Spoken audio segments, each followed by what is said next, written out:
In August of 2017, 26-year-old graphic designer Rebecca Hollis vanished without a trace in the Sawtooth Mountains of central Idaho. Search teams combed the wilderness for weeks, checking every trail, every overlook, every possible route she might have taken. They found nothing.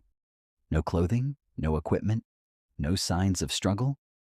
It was as if the mountains had swallowed her whole and left no evidence behind. Then, almost exactly 1 year later, when a team of amateur explorers decided to document an unmapped cave system near Redfish Lake, they made a discovery that would shake the entire state. Deep in a narrow chamber far beyond where sunlight could ever reach, they found a figure huddled against the cold stone wall. At first, they thought it was an animal, or perhaps the remains of someone long dead. But as their headlamps swept across the scene, they saw movement, a slight rise and fall of the chest, shallow breathing. The figure was alive. It was Rebecca, and from that moment, a story unfolded that redefined what people thought possible about survival, isolation, and the human mind's capacity to endure unimaginable darkness. On August 14, 2017, the weather in the Sawtooth National Forest was nearly perfect. Clear skies, mild temperatures, and a light breeze that made hiking comfortable even in the afternoon sun. Rebecca Hollis arrived at the trailhead for Iron Creek Trail just after 10 o'clock in the morning. Security footage from a nearby ranger station captured her silver Honda Civic pulling into the gravel lot at 9:58. She parked near the wooden trail marker, grabbed a small day pack from the passenger seat, and walked toward the information kiosk. According to the log kept at the entrance, Rebecca signed in at 10:12. Her handwriting was neat and deliberate. She listed her intended route as Iron Creek to Sawtooth Lake, a moderate hike that typically took 4 to 5 hours round trip. Friends who knew her well said Rebecca was cautious by nature. She had been hiking in Idaho since moving to Boise 3 years earlier and always followed the basic rules. She carried water, a map, a charged phone, and a small first aid kit. She told people where she was going. She never took unnecessary risks. That is why her disappearance seems so incomprehensible from the very beginning. The last confirmed sighting of Rebecca came from a couple who passed her on the trail around 11:30 that morning. They were descending as she climbed higher. In their statement to investigators, they described her as calm and focused. She smiled at them, said good morning, and continued upward without stopping. The man recalled that she was wearing a blue jacket and carrying a gray backpack. His wife remembered that Rebecca seemed perfectly comfortable, not lost or distressed in any way. That brief exchange was the final piece of verified evidence that Rebecca Hollis was on the trail that day. Everything after that moment became a mystery. Rebecca was supposed to meet her roommate, Jessica Pewitt, for dinner that evening at 7 o'clock. When she did not show up and did not answer her phone, Jessica assumed she had lost track of time or decided to stay out later to catch the sunset. By 9 o'clock, she started to worry. By 10 o'clock, she was calling repeatedly when there was still no response. By 11 o'clock, Jessica contacted the Blaine County Sheriff's Office. The dispatcher took down the information and immediately forwarded it to the search and rescue coordinator for the Sawtooth region. The first responders arrived at the Iron Creek trailhead shortly after midnight. Rebecca's car was still there, parked exactly where she had left it. The doors were locked. Inside, officers found her wallet, her keys, a half-empty bottle of iced tea, and a notebook she used for sketching. Her phone was not in the car. That gave the search teams hope. If she had it with her, there was a chance she could call for help or that they could track the signal. They tried pinging her phone immediately. The signal came back weak and inconsistent, somewhere in the higher elevations near the lake, but it was impossible to pinpoint. Within hours, the ping stopped entirely. Either the battery had died or the phone had been damaged. At first light on August 15th, the search operation officially began. Teams of rangers, volunteers, and trained search dogs spread out along the Iron Creek Trail and into the surrounding wilderness. Helicopters equipped with thermal imaging cameras flew low over the ridges and valleys. Drones were deployed to scan areas that were difficult to reach on foot. For the first 3 days, the weather held. Searchers covered every section of the trail, every alternate route, every rocky outcrop where someone might have fallen or become stranded. They checked the lakeshore, the stream beds, the dense patches of forest where visibility dropped to nearly zero. They called her name until their voices went hoarse-aro.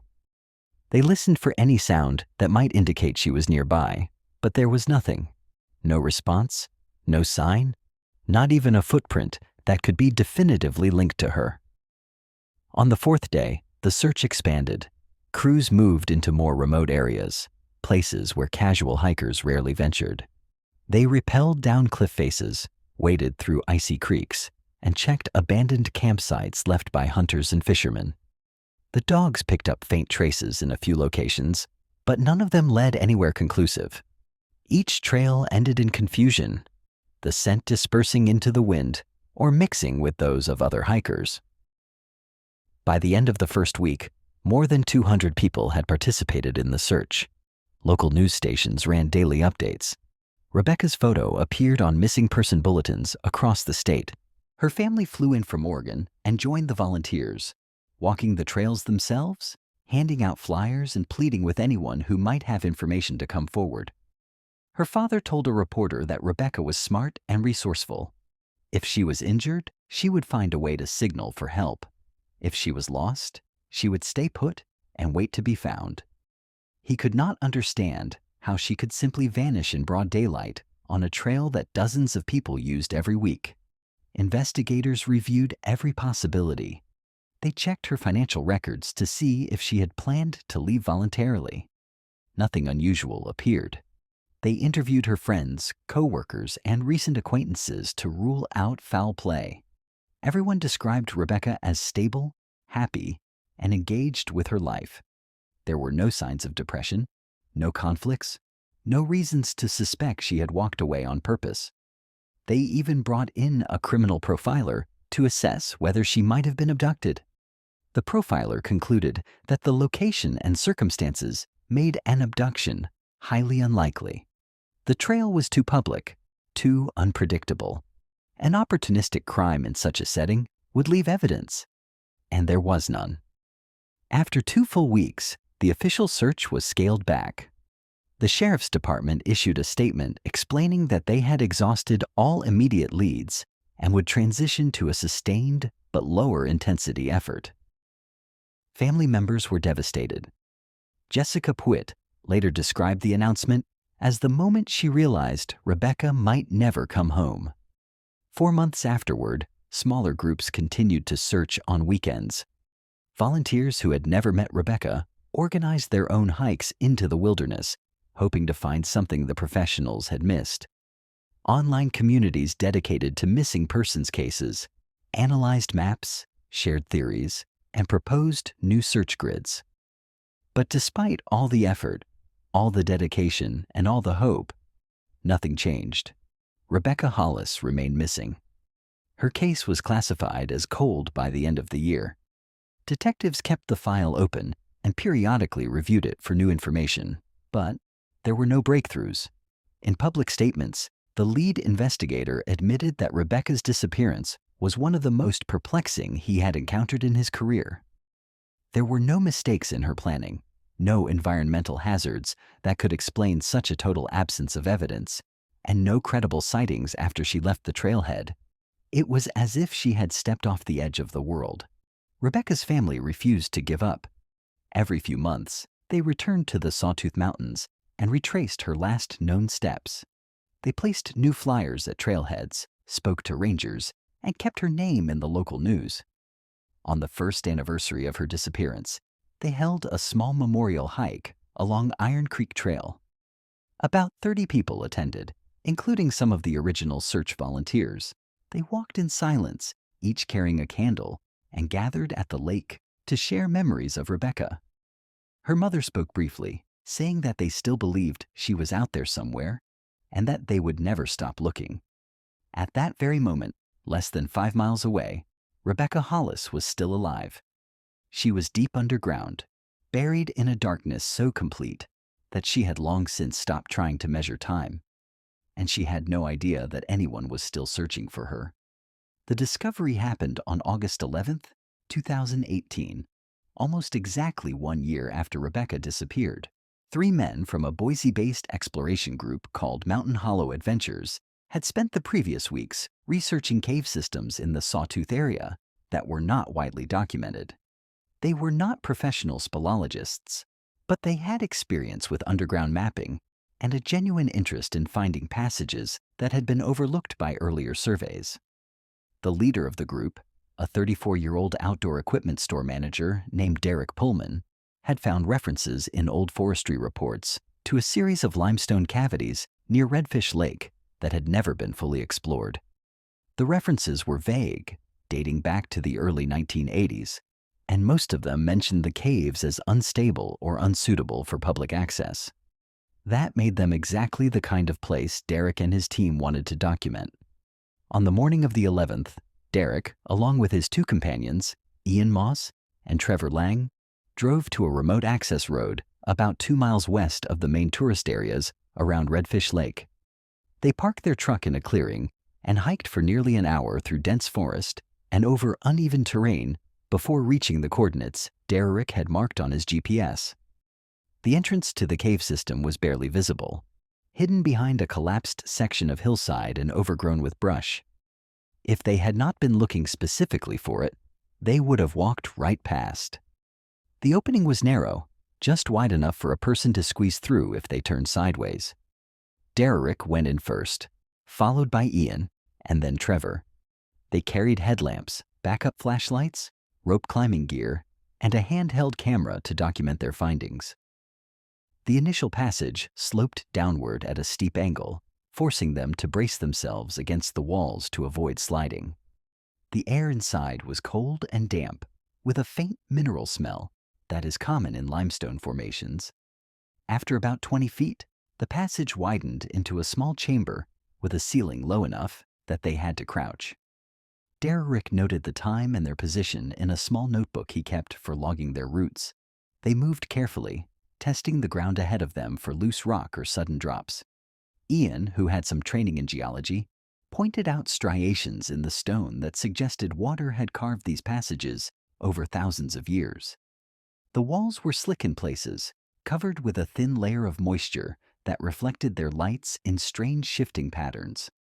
After another 30 minutes of slow progress, they reached a junction where the main passage split into 2 narrower tunnels.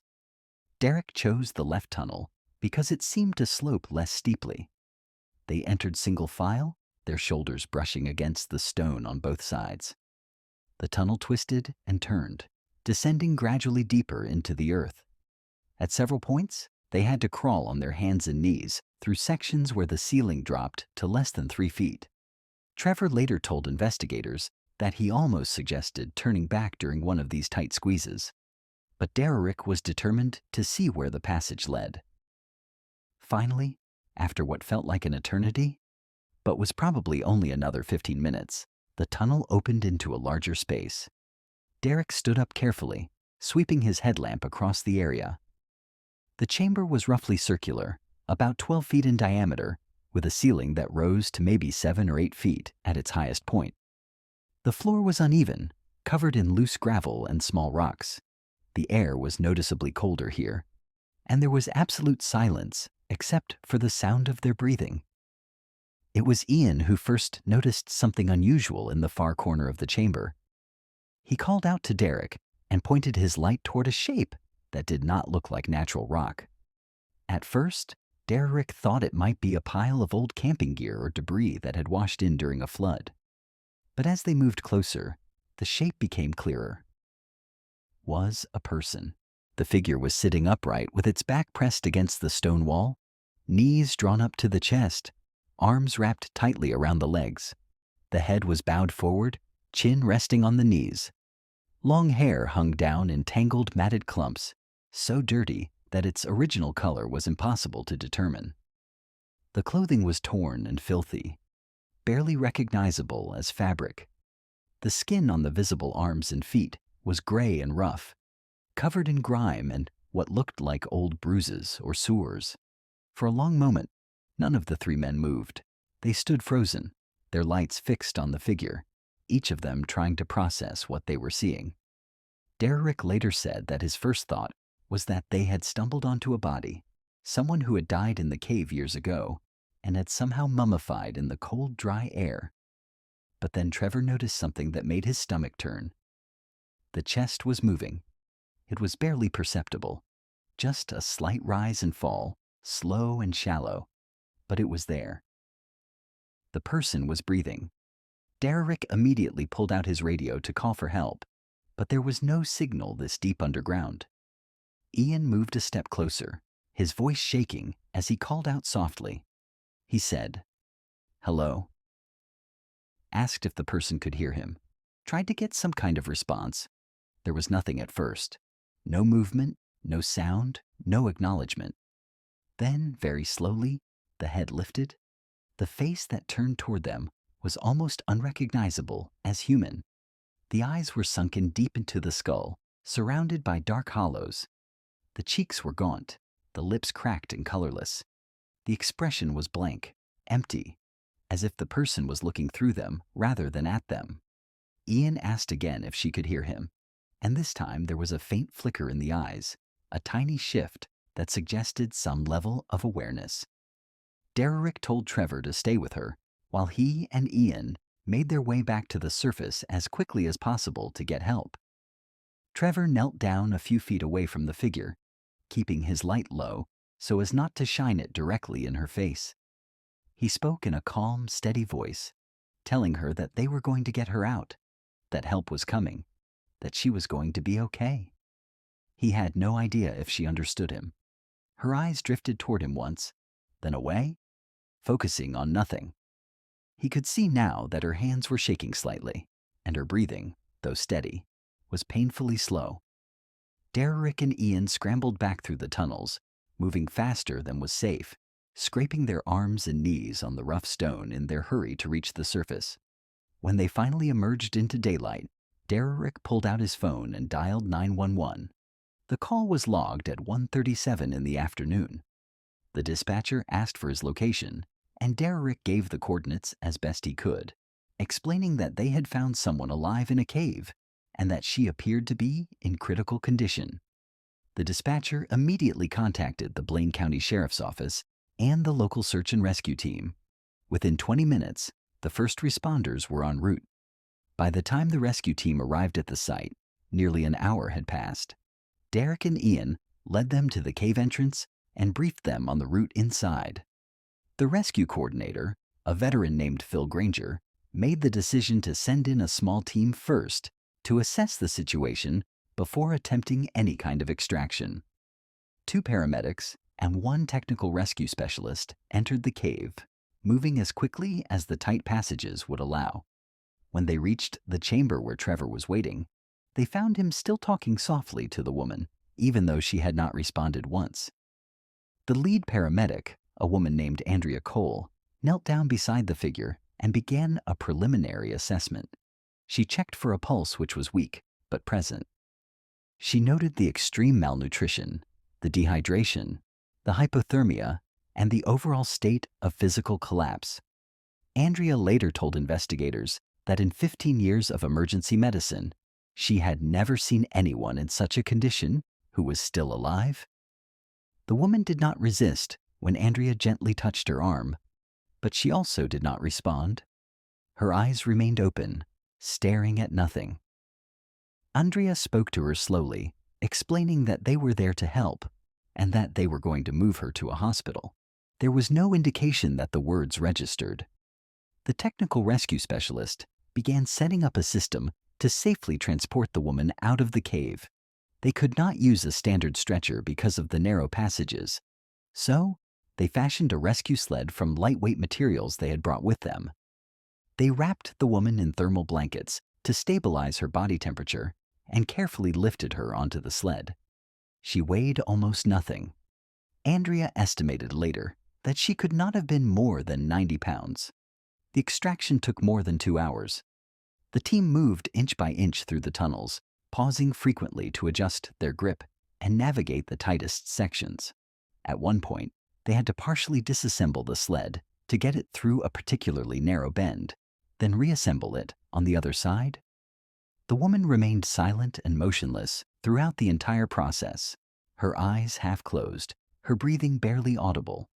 When they finally emerged from the cave, an ambulance was waiting in the clearing where Derrick had parked his truck. The paramedics transferred the woman onto a proper stretcher and loaded her into the back of the vehicle. Andrea rode with her, monitoring her vitals and administering N4 to begin rehydration. The woman's condition was so fragile that Andrea was not sure she would survive the trip to the hospital. As the ambulance sped toward Ketchum, the nearest facility equipped to handle critical cases, Derrick gave his statement to the sheriff's deputy who had arrived on scene. He described finding the woman in the chamber, the state she was in, and the fact that there had been no supplies, no food, no water, nothing that could explain how she had survived. The deputy asked if there had been any signs of another person in the cave. Derrick said no. It was just her alone in the dark. At St. Luke's Wood River Medical Center, the emergency team was already prepared. They had been briefed on the incoming patient and knew to expect someone in severe distress. When the ambulance arrived, the woman was rushed into a trauma bay, where doctors immediately began a full assessment. They took blood samples, started multiple 4 lines, and began scanning for internal injuries. What they found shocked even the most experienced physicians on staff. The woman was severely malnourished, dehydrated to the point of organ stress, and suffering from hypothermia. Despite it being summer, she had multiple old fractures that had healed improperly, deep lacerations that had scarred over, and signs of prolonged muscle atrophy. But she was alive. And after running her fingerprints through the state database as part of standard protocol for unidentified patients, they discovered who she was. Rebecca Hollis, the woman who had vanished 1 year ago in the Sawtooth Mountains. The identification of Rebecca Hollis sent shockwaves through the hospital staff and law enforcement within minutes.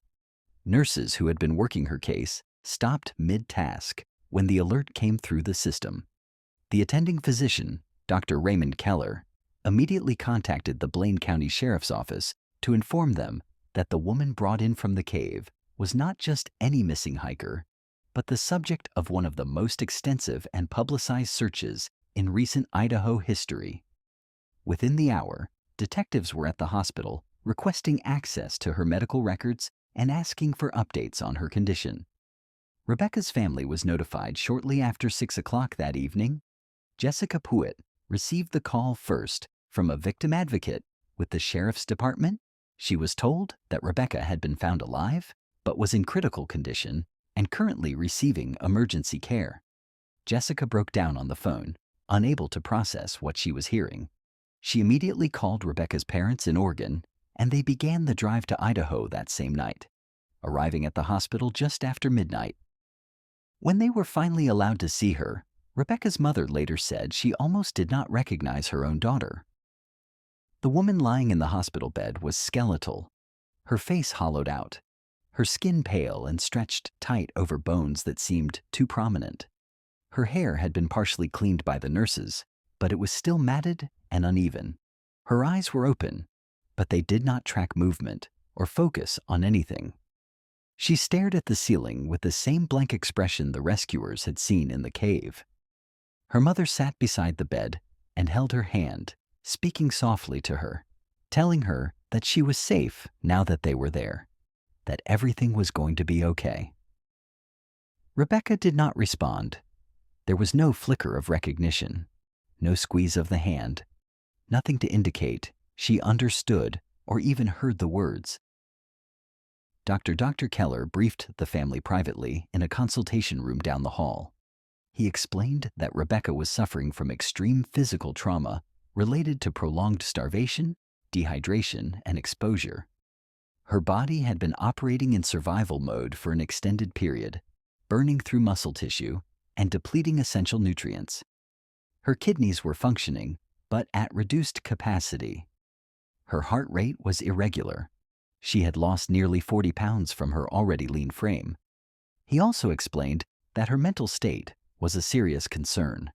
She was unresponsive to verbal communication, showed no emotional reaction to stimuli, and appeared to be in a dissociative state that could be the result of severe psychological trauma. Dr. Keller said they were running additional tests to rule out brain damage caused by malnutrition or oxygen deprivation, but initial scans had not shown any structural abnormalities. The issue, he believed, was not physical, but psychological. Something had happened to Rebecca in that cave, something that had caused her mind to retreat so far inward that she was no longer fully present in the world around her. Over the next several days, Rebecca remained in intensive care. Doctors worked to stabilize her vital signs, slowly reintroducing nutrition through and monitored feeding to avoid refeeding syndrome, a dangerous condition that can occur when someone who has been starved begins eating again too quickly. Her body responded, but slowly. She began to gain small amounts of weight. Her color improved slightly, but her mental state did not change. She lay in bed, eyes open, occasionally turning her head toward a sound or a light, but never speaking, never showing recognition, never truly engaging. Investigators, meanwhile, began the process of trying to understand what had happened. Detective Lawrence Quinn was assigned as the lead on the case. He had been part of the original search effort a year earlier and remembered the frustration of finding absolutely nothing. Now, with Rebecca alive but unable to communicate, he faced a different kind of challenge. He needed to reconstruct an entire year of her life with almost no information to work from. The first step was to return to the cave where she had been found. Quinn organized a team that included forensic specialists, a geologist, and several experienced cavers who could help document the site. They entered the cave system on August 14th, 2 days after Rebecca's rescue. The team moved carefully through the passages, photographing everything, taking samples of soil and rock, and mapping the layout in detail. When they reached the chamber where Rebecca had been discovered, they set up portable lights and began a meticulous examination of the space. What they found painted a grim picture. The chamber itself was small and isolated, with only one entry point, the narrow tunnel they had used to reach it. There were no other passages leading out, no shafts that opened to the surface, no source of natural light.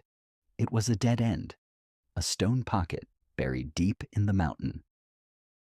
On the floor near where Rebecca had been sitting, they found a small collection of items. There was a torn piece of fabric that appeared to have come from a jacket, possibly the blue one witnesses had seen her wearing on the day she disappeared.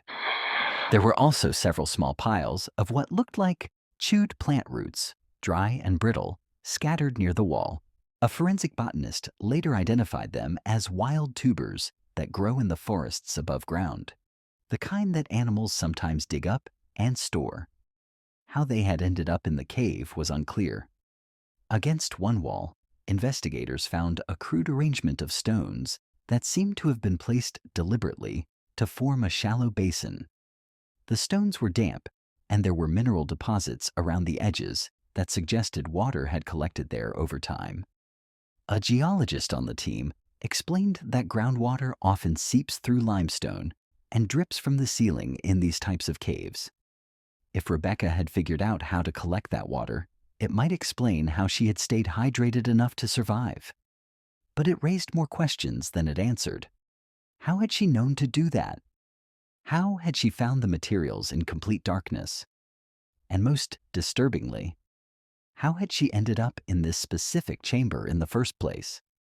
The cave entrance was more than 2 miles from the Iron Creek Trail, where Rebecca had last been seen. The terrain between the trail and the cave was rugged, heavily forested, and difficult to navigate, even in daylight. There were no established paths, no markers, nothing that would have led a lost hiker in that direction. Detective Quinn reviewed topographical maps and consulted with search and rescue experts who had worked the original case. None of them could explain how Rebecca would have ended up so far off course. The possibility that she had fallen into the cave by accident was considered, but the entrance was too small and too well hidden. She would have had to know it was there. That led investigators to a darker theory. Someone else had been involved. Quinn began looking into reports of other incidents in the area around the time of Rebecca's disappearance. He pulled records of suspicious activity, trespassing complaints, and encounters with transients or squatters in the national forest. One name appeared multiple times in ranger reports from 2016 and early 2017. A man named Gerald Frost had been cited twice for camping in restricted areas and once for harassing hikers near Pettit Lake. Rangers described him as a drifter in his late 40s, unkempt, with a tendency to make other visitors uncomfortable. He had been warned several times to leave the area, but kept returning. In one report from May 2017, a ranger noted that Frost had mentioned knowing the mountains better than anyone and claimed he could disappear into places where no one would ever find him. The last official record of Frost in the Sawtooth area was dated June 2017, 2 months before Rebecca vanished. After that, there were no more citations, no more sightings, nothing. Quinn flagged Frost as a person of interest and issued a request to locate him for questioning. Local agencies were contacted, and his name was entered into state and national databases. But as with so many elements of this case, the search led nowhere. Gerald Frost had seemingly vanished just as completely as Rebecca had. If you're finding the story as unsettling as we are, consider subscribing to stay updated on cases like this.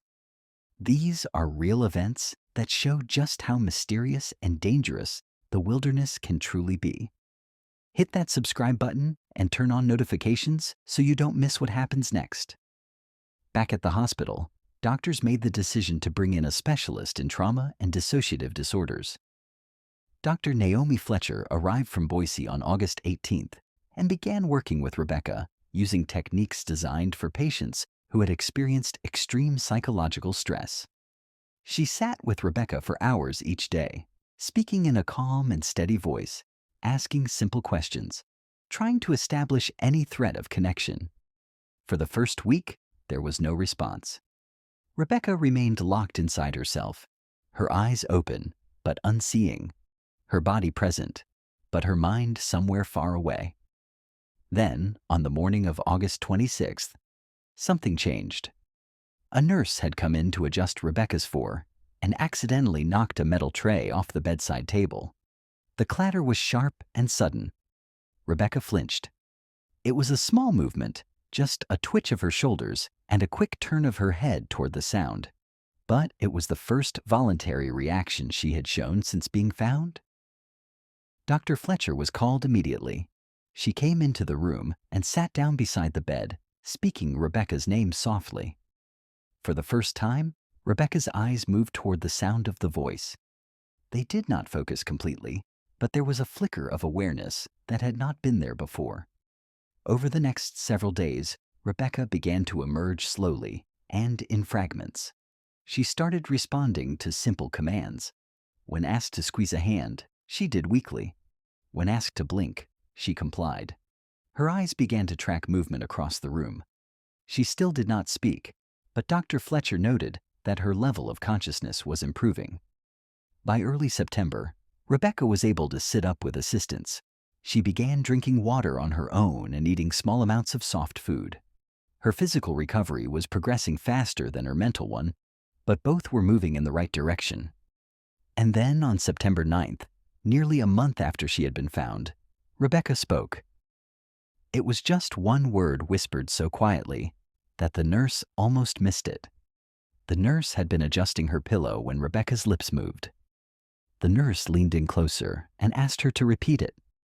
Rebecca's voice was hoarho and cracked from disuse, but the word was clear. Dark. Dr. Fletcher was brought in immediately, and she sat with Rebecca, encouraging her to speak again. Over the course of that afternoon, Rebecca managed a few more words. Pull along. Scare. Each word came with great effort, as if she was pulling them up from some deep place inside herself. But they were words, and they were the first real clues to what she had endured. In the days that followed, Rebecca's speech slowly returned. She began forming short sentences, though her thoughts were often fragmented and difficult to follow. She talked about the darkness, about the cold stone, about being so thirsty she thought she would die. She mentioned water dripping from the ceiling and how she learned to catch it with her hands. She described the silence so complete that she could hear her own heartbeat echoing in her ears. But when Dr. Fletcher asked how she had gotten into the cave, Rebecca's expression changed. Her eyes went distant, her breathing quickened, and she withdrew into herself again, refusing to speak for the rest of the day. It was clear that there were parts of her experience she either could not or would not talk about. Detective Quinn was granted permission to speak with Rebecca once her doctors determined she was stable enough. He kept the session brief and gentle, asking only basic questions. Rebecca confirmed her name and said she remembered going hiking in August of the previous year. She remembered being on the trail, remembered feeling happy because the weather was nice. But when Quinn asked what happened next, Rebecca's hands began to shake. She said she did not remember. Quinn asked if anyone had been with her on the trail. Rebecca shook her head. He asked if she remembered how she got into the cave. Rebecca looked at him with an expression that Quinn later described as pure terror, and she whispered, "He took me." Those 3 words changed everything. The moment Rebecca spoke those 3 words, the investigation shifted from a mysterious survival story to a criminal case. Detective Quinn immediately requested a follow-up session, but Dr. Fletcher intervened, insisting that Rebecca was not yet strong enough for intensive questioning. Her mental state was fragile, and pushing her too hard could cause her to retreat again into the dissociative silence she had only just begun to emerge from. Quinn agreed to wait, but he also knew that every day that passed made it harder to find whoever was responsible. He left the hospital that afternoon and returned to his office to begin building a case based on the limited information they had. The statement Rebecca had made, brief as it was enough to open a formal investigation into suspected kidnapping and unlawful imprisonment. Quinn pulled together a task force that included 2 other detectives, a forensic psychologist, and a liaison from the FBI's Violent Crimes Unit. They began by revisiting everything they knew about the day Rebecca disappeared. They re-entered the couple who had seen her on the trail, asking if they had noticed anyone else in the area that morning. The couple remembered seeing a few other hikers farther down the trail, but no one who stood out as suspicious. They were shown a photograph of Gerald Frost, the transient who had been flagged earlier. Neither of them recognized him. Quinn expanded the search to include anyone who had been cited, questioned, or reported in the Sawtooth area during the summer of 2017. He cross-referenced names with criminal databases, looking for individuals with histories of violence, abduction, or erratic behavior. Frost remained the strongest lead, but there were others. A man named Donald Wyatt had been arrested in 2015 for assault in Haley and had a known history of living off the grid in the mountains. Another individual, Carl Venner, had been reported by campers for watching them from a distance and following them on trails near Stanley Lake. Both men were located and questioned. Wyatt had an alibi for the time of Rebecca's disappearance, confirmed by his parole officer. Venner had moved to Nevada in early 2017 and had not returned to Idaho since. Neither of them matched the profile Quinn was building. Meanwhile, forensic teams continued processing evidence from the cave. Soil samples, fabric fragments, and the plant material found near Rebecca were sent to the state lab for analysis. The results came back in mid-September. The fabric was confirmed to be from the jacket Rebecca had been wearing the day she vanished. The plant material was identified as bitterroot and wild onion, both of which grow in the forests around the Sawtooth Mountains.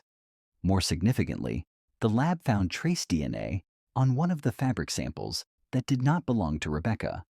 It was male DNA, degraded and partial, but enough to enter into the national database. The search came back with no matches. Whoever the DNA belonged to, he was not in the system. That meant he had no prior criminal record, at least not one that required a DNA sample. It was a frustrating dead end, but it also confirmed what Rebecca had said. Someone else had been involved. Quinn returned to the hospital in late September with Dr. Fletcher's approval to conduct a more detailed interview. Rebecca was sitting up in bed when he arrived, her color better than it had been weeks earlier, though she still looked painfully thin. Her hair had been cut short by the hospital staff to remove the damaged and matted sections, and she wore a simple hospital gown. Her eyes, once vacant, now held a weary awareness. Quinn sat down in a chair beside her bed and spoke in a calm, unhurried voice. He explained that he was trying to understand what had happened to her so that he could find the person responsible. He told her she did not have to answer anything that made her uncomfortable, but that anything she could remember would help. Rebecca nodded slowly. Quinn started with simple questions. Did she remember leaving the trail head on August 14th? Yeah. Did she remember hiking alone? Yes. Did she remember seeing other people on the trail? She hesitated, then said she thought so, but could not remember faces. Quinn asked her to describe the last thing she remembered before waking up in the cave. Rebecca closed her eyes and took a slow breath. She said she had been walking uphill, enjoying the quiet, when she decided to step off the trail briefly to take a photograph of the valley below. She moved toward a rocky ledge, careful to watch her footing. She remembered crouching down to get a better angle with her phone, and then she said she heard something behind her, the sound like footsteps on gravel. She turned around, and that was when everything went black. She did not remember being hit or falling. She just remembered the sensation of the world disappearing. When she woke up, she was in complete darkness. She could not see anything. She tried to move and realized her hands were tied behind her back with something rough, maybe rope or cord. Her head was pounding, and she felt sick. She called out, but her voice just echoed back at her. No one answered. She did not know how long she lay there. It could have been hours or days. Time had no meaning in the dark. Eventually, she heard movement again. Footsteps, slow and deliberate, coming closer. She tried to speak to ask who was there to beg for help. A voice answered low and quiet, telling her not to scream. She asked where she was, and the voice said she was safe. She asked to be let go, and the voice said she would be eventually, but not yet. Rebecca's hands trembled as she recounted this. Quinn asked if she ever saw the person's face. She shook her head. He only came when it was dark, or maybe it was always dark. She could not tell. She never saw him clearly, only sensed his presence. Quinn asked what happened next. Rebecca said the man brought her water. He held a container to her lips and let her drink. It tasted strange, metallic, but she was so thirsty she did not care. He also brought her food, small pieces of something she could not identify. It was bitter and tough, but she ate it because she was starving. He untied her hands at some point. She did not remember when, but warned her not to try to leave. He said the cave was dangerous, that there were drops and tunnels that went nowhere, and if she wandered off, she would fall and die. She believed him because she could feel the emptiness around her, the way sound traveled and disappeared into nothing. Rebecca said she tried to keep track of time by counting, but she kept losing count. She tried to stay awake to listen for any clue about where she was or who he was, but exhaustion overwhelmed her. She would fall asleep and wake up disoriented, unsure if minutes or days had passed. The man came and went without pattern. Sometimes he stayed and talked to her, his voice always calm, almost kind. He told her that the world above was chaotic and dangerous, that people were cruel and selfish. He said she was better off here where it was quiet, where no one could hurt her. Rebecca said she argued with him at first, told him he was wrong, that people were looking for her, that she wanted to go home. He did not get angry. He just said she would understand eventually. As time went on, Rebecca said she stopped arguing. She stopped asking to leave. She stopped thinking about the world above. All that mattered was the next drink of water, the next scrap of food, the next moment of sleep. She forgot what daylight looked like. She forgot the faces of her family and friends. She forgot her own name for a while. She became nothing but a body in the dark, breathing and waiting. Quinn asked if the man ever hurt her physically. Rebecca paused for a long time before answering. Someone else had been involved. Quinn returned to the hospital in late September with Dr. Fletcher's approval to conduct a more detailed interview. Rebecca was sitting up in bed when he arrived, her color better than it had been weeks earlier, though she still looked painfully thin. Her hair had been cut short by the hospital staff to remove the damaged and matted sections, and she wore a simple hospital gown. Her eyes, once vacant, now held a weary awareness. Quinn sat down in a chair beside her bed and spoke in a calm, unhurried voice. He explained that he was trying to understand what had happened to her so that he could find the person responsible. He told her she did not have to answer anything that made her uncomfortable, but that anything she could remember would help. Rebecca nodded slowly. Quinn started with simple questions. Did she remember leaving the trail head on August 14th? Yes. Did she remember hiking alone? Yes. Did she remember seeing other people on the trail? She hesitated, then said she thought so, but could not remember faces. Quinn asked her to describe the last thing she remembered before waking up in the cave. Rebecca closed her eyes and took a slow breath. She said she had been walking uphill, enjoying the quiet, when she decided to step off the trail briefly to take a photograph of the valley below. She moved toward a rocky ledge, careful to watch her footing. She remembered crouching down to get a better angle with her phone, and then she said she heard something behind her, the sound like footsteps on gravel. She turned around, and that was when everything went black. She did not remember being hit or falling.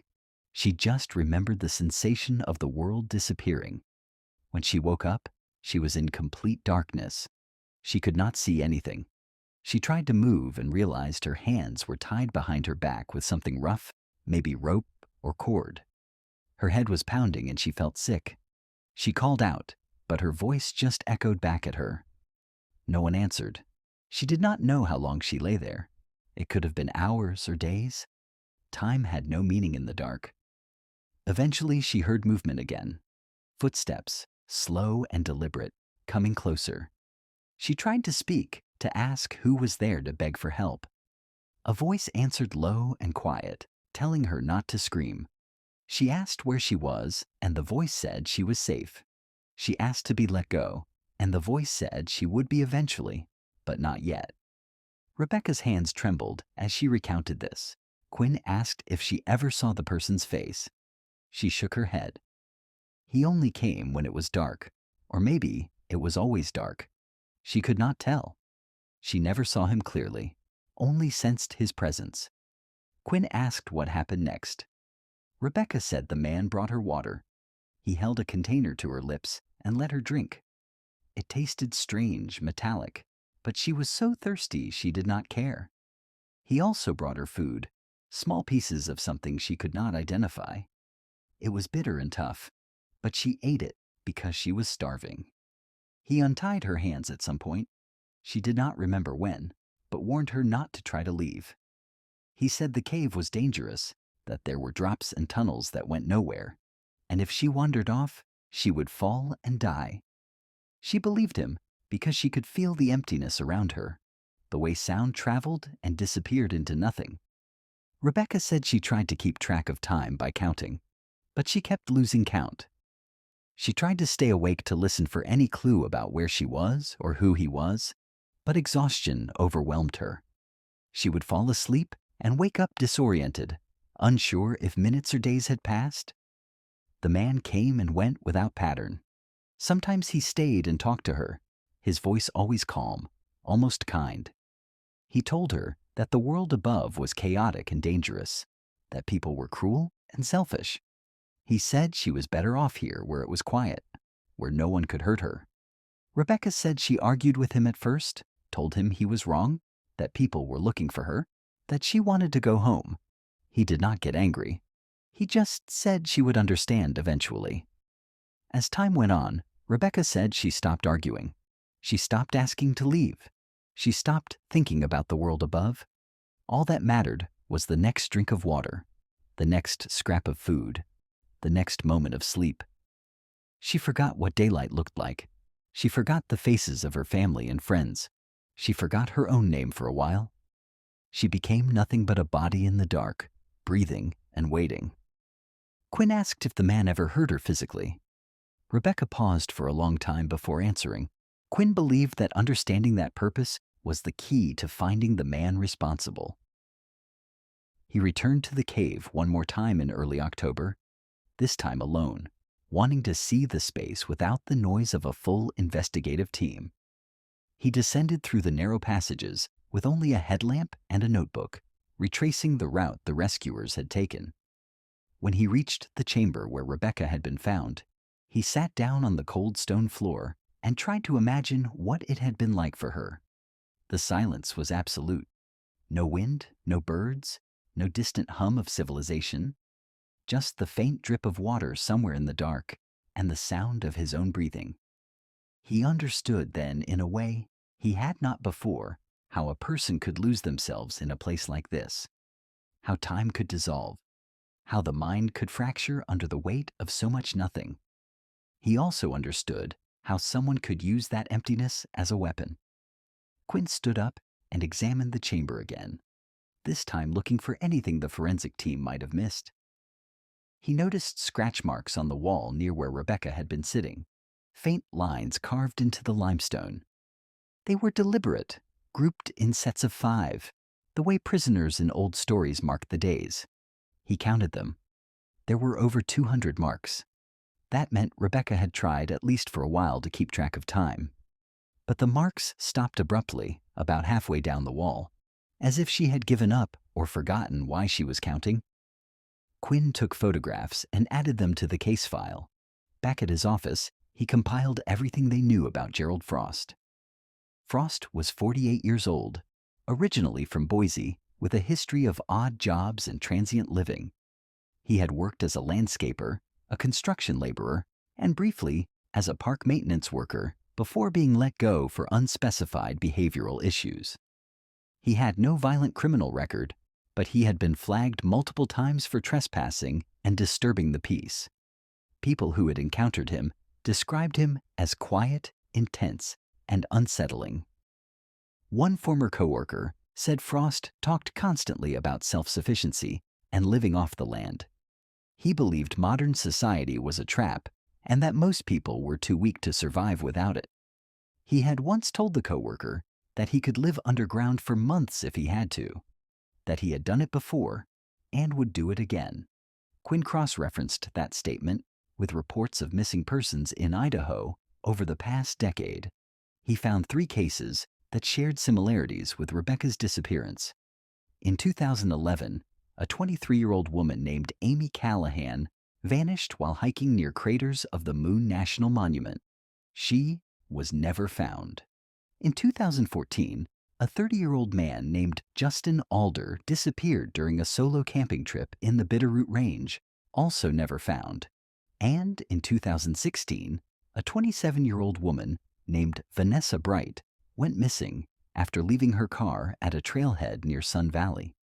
Her case remained open and unsolved. Quinn requested the files on all 3 cases and began looking for connections. Amy Callahan's disappearance had occurred in an area where Frost was known to have camped. Justin's last known location was near a Forest Service road that Frost had been sighted on just months earlier. Vanessa Bright had vanished less than 20 meters from where Rebecca was found. It was circumstantial, but the pattern was there. Quinn briefed his superiors and formally requested that the FBI's Behavioral Analysis Unit review the cases. If Frost was responsible for multiple abductions, he was not just a drifter, he was a serial offender. And Rebecca might be the only victim who had survived. the FBI assigned an agent named Laura Innisfield to assist with the investigation. She arrived in Ketchum in mid-October and immediately began working with Quinn to develop a profile.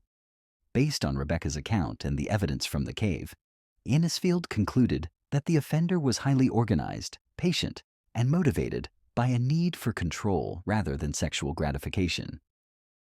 She believed he selected victims who were alone and vulnerable, people he could remove from society without immediate detection. The fact that he kept Rebecca alive suggested he saw her as a project, someone he was testing or teaching.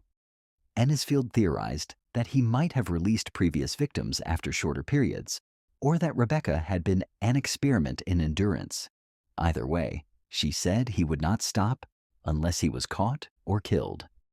The media coverage of Rebecca's case intensified in late October when a local news station aired an interview with her family.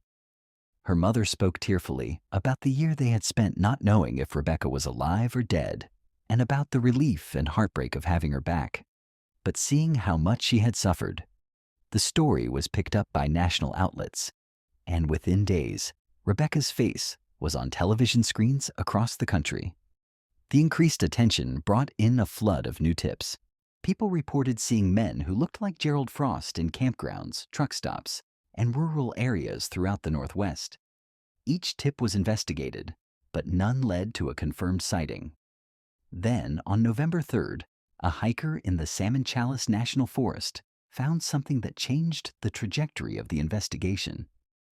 He was walking along an old logging road when he noticed a smell coming from a dense thicket of trees. Curious and concerned, he pushed through the brush and found a makeshift campsite. There was a torn tent, scattered supplies, and a sleeping bag laid out on the ground. Next to the sleeping bag was a body. The hiker immediately called 911, and Forest Service rangers arrived within the hour. The body was male, estimated to be in his late 40s or early 50s, and had been dead for at least several weeks. There were no obvious signs of trauma, no wounds or injuries that would indicate foul play. The man appeared to have died of natural causes, possibly exposure or a medical event. His identification was found in a waterproof pouch near the tent. It was Gerald Frost. Detective Quinn was notified immediately and drove to the site that same afternoon.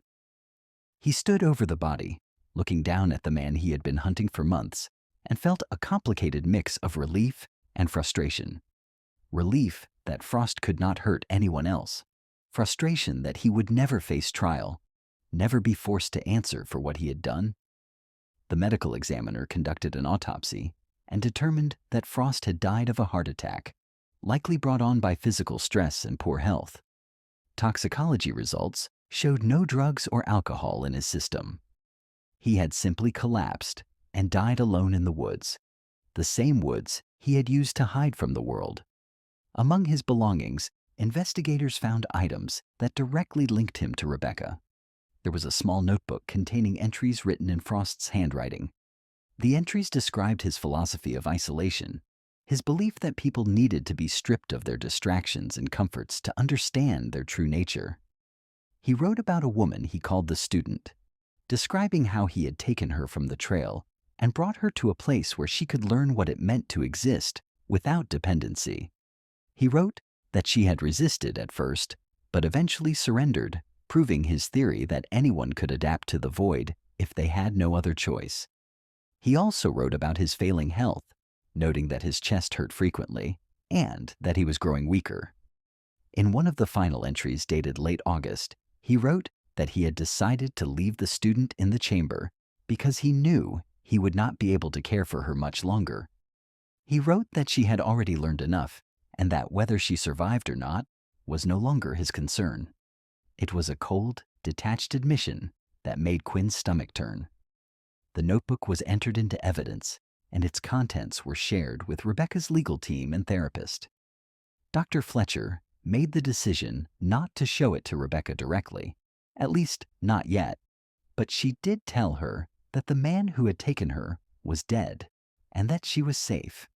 Rebecca's reaction was muted. She nodded, asked no questions, and turned her face toward the window. Later, She told Dr. Fletcher that she did not feel relief or closure. She said she just felt empty, like a part of her was still in the cave and always would be. With Frost's death, the criminal case effectively closed. There would be no trial, no conviction, no public reckoning. The district attorney issued a statement confirming that Gerald Frost was identified as the primary suspect in the abduction and unlawful imprisonment of Rebecca Hollis, and that his death had concluded the active investigation. The cases of Amy Callahan, Justin, and Vanessa Bright were reopened, and investigators began searching areas where Frost was known to have camped, looking for any sign of additional victims. As of the end of 2018, no remains had been found, but the searches continued. Rebecca remained in treatment throughout the fall and into the winter. Her physical recovery progressed steadily. She regained most of the weight she had lost. Her strength returned, and the medical complications from malnutrition gradually resolved. Her psychological recovery was slower and more complicated. She suffered from severe PTSD with symptoms that included flashbacks, nightmares, hypervigilance, and an acute fear of darkness and confined spaces. She worked with Dr. Fletcher several times a week using a combination of cognitive behavioral therapy and exposure techniques to help her process the trauma. If this story has affected you the way it has affected so many others, please take a moment to like this video and share it. Stories like Rebecca's need to be told, not just to inform, but to remind us of the resilience of the human spirit and the importance of never giving up. Your support helps us continue bringing these accounts to light. In early 2019, Rebecca moved back to Oregon to live with her parents. She was not ready to return to her old life in Boise, and her doctors agreed that being close to family was the best environment for her continued healing. She enrolled in outpatient therapy and slowly began rebuilding her routine. She started drawing again, something she had loved before the abduction, and found that it helped her express things she could not put into words. Her family described small victories: the first time she laughed at something on television, the first time she went for a walk outside without panicking, the first time she slept through the night without waking up screaming. These moments were fragile and hard-won, but they were real. Rebecca also began speaking cautiously about her experience, not to the media, but in private sessions with other survivors of trauma. Dr. Fletcher connected her with a support group for individuals who had survived abduction or prolonged captivity, and Rebecca found some comfort in knowing she was not alone. In one group session, she said that the hardest part was not the hunger or the cold, or even the fear. It was the loss of time. She said she would never get that year back, and she would never fully understand what it had taken from her. Detective Quinn retired from the Blaine County Sheriff's Office in the summer of 2019. In his final interview with a local newspaper, he was asked about the cases that had stayed with him the most. He mentioned Rebecca without hesitation. He said her survival was a testament to the strength of the human will, but also a reminder of how much darkness exists in the world, even in places that seem safe and beautiful. He said he thought about her often and hoped she found peace. The Sawtooth Mountains remain a popular destination for hikers and outdoor enthusiasts. The cave where Rebecca was held has been sealed off by the Forest Service, marked as unsafe and off-limits to the public. But those who know the story still talk about it in quiet voices around campfires and in the lodges that dot the region. They talk about the woman who disappeared and the years she spent in the dark. They talk about the man who put her there and the twisted logic that drove him. And they talk about the thin line between survival and surrender and how close Rebecca came to crossing it. Rebecca Hollis is alive today, but she carries the cave with her wherever she goes. In interviews conducted years later, she described it as a weight she had learned to live with. Not something that could be removed, but something that could be managed. She said there are still nights when she wakes up, and for a brief terrible moment, she thinks she is back in the darkness, sitting against the stone waiting for a sound that never comes. But then she opens her eyes and sees light, and she remembers that she made it out. She survived. The case of Rebecca Hollis remains one of the most disturbing abduction cases in Idaho history. It is studied by law enforcement agencies as an example of how predators can operate in remote areas with near total impunity and how victims can endure unimaginable conditions and still come back. It is also a reminder that some questions never get answered. Why did Gerald Frost choose Rebecca? Why did he keep her alive for so long? What did he hope to prove? Those answers died with him in the woods, and Rebecca was left to make sense of the pieces he left behind. But she is making sense of them slowly, painfully, one day at a time. And in that persistence, in that refusal to let the darkness define her, there is something that resembles hope. The mountains are still there, the trails are still walked, and somewhere in Oregon, a woman who once disappeared is learning step by step how to be found.